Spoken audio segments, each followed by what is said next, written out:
All right, so for the think about it, this is just a regular old multi-step equation. Just want to make sure you know how to do it. We're first going to distribute this -2 to get -2x minus 4, and then the other side stays the same. I don't have any like terms, so there's nothing to do for step 2. Step 3 says get the variables on the same side. You always want to move the smaller one so that you'll end up with a positive variable. So I'm going to add 2x here. I'm going to add 2x there. I'm left with a -4, a 7x, and a 10. Now I need to get the constants on the same side, so this 10 has to go. I'm going to do the opposite and subtract 10. I'm left with -14 equals 7x. Last step is to isolate the variable. So I'm going to divide both sides by 7. -14 divided by +7 is -2.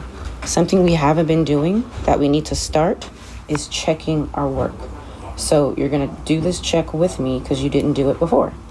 When you check, you're going to take your answer, and instead of the variables, you're going to put -2's in their place. So I'm going to put this as my check. We have -2. Now instead of x, I have a -2 plus 2 equals 5. I had to put parentheses because 5x means multiply.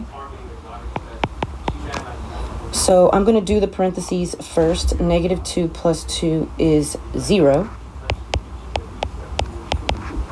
And then we have -10 plus 10. So I know I did it correctly because I got the same number on both sides. 0 does equal 0. If I got 0 equals 10, that would mean I messed up and I'd have to go back and fix it. But we did it right. Our answer is -2.